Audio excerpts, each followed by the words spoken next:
This is an unpopular opinion, but I don't think that building more houses and that having the government get involved in helping build more houses is going to make housing more affordable.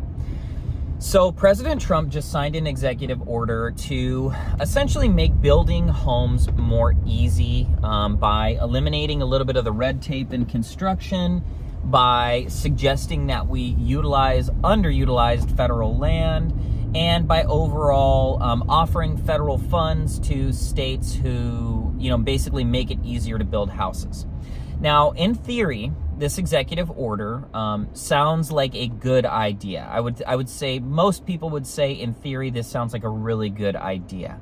A couple things you want to keep in mind, and let me just tell you about why this might not actually be a good idea in this video.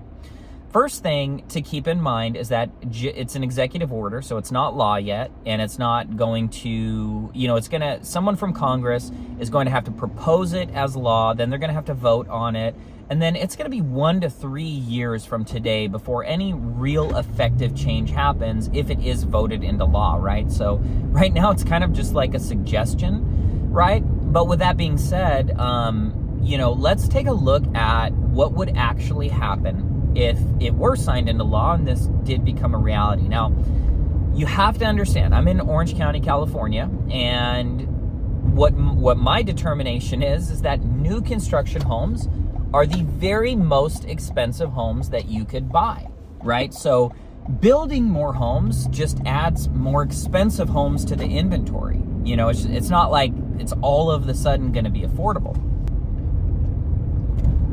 So right now I'm in Rancho Santa Margarita, California. That's where I sell real estate. That's where I live. And this is a community that was built in the 1990s, some in the late 1980s, but mostly 1990s.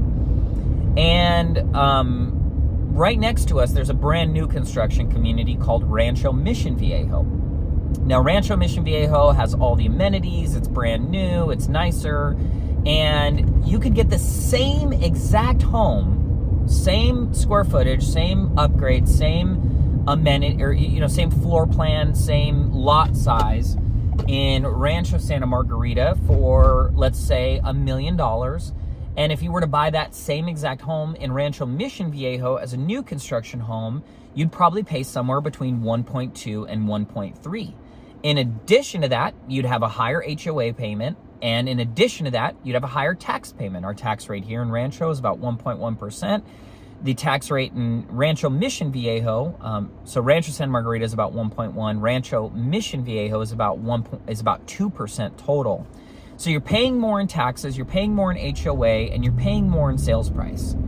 So now let's bring that back to this executive order. All this is going to do is make it easier for builders to build homes and make a higher profit. It's not going to open up more inventory for households, and it's not going to make it more affordable to buy a home, okay? I'll talk about a solution in a second, but I just want to really narrow in on this point that I just don't believe it's going to be more affordable to buy a home if you build brand new homes. Now, they're also talking about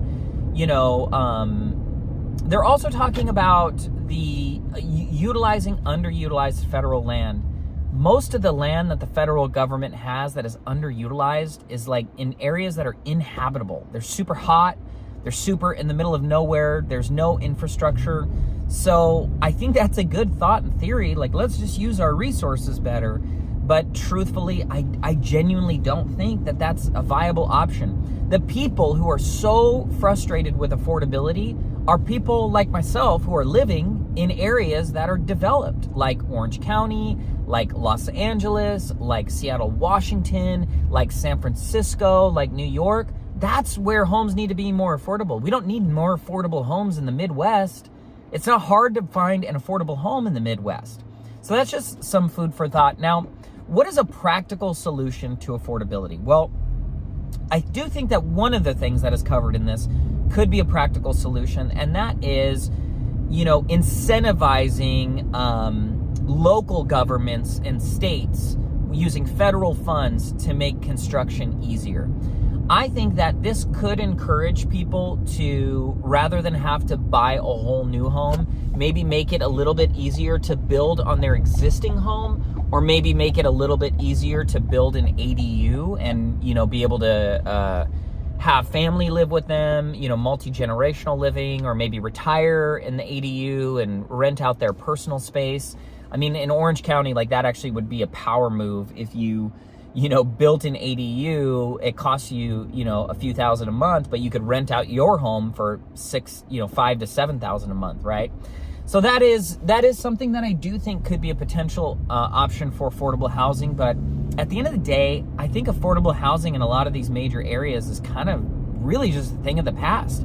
I don't think it's ever going to be super affordable to buy a home here in Orange County. So I think your move does not become, how do I make Orange County affordable? I think your move is, where can I buy now that's affordable, build equity in that, and then transfer that equity into something in Orange County or Southern California or one of these other unaffordable areas. So, you know, if I was a first-time home buyer starting brand new today, and let's say I was making an average income of like $100,000 to $150,000 a year, that's kind of the average here in Orange County. You know, if I couldn't afford to buy a home here, I wasn't willing to buy a small enough home to get into the market, then I would look at areas like, you know, Texas or Tennessee or Idaho or, you know, Indianapolis, and I would focus on putting 10 to 15% down on a rental property there.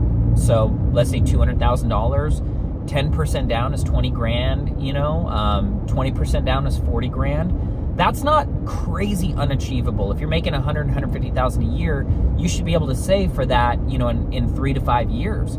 So that's what my move would be. And, you know, in summary, this is the executive order. I don't think it's going to make housing more affordable. I think it's giving a lot of people false hope.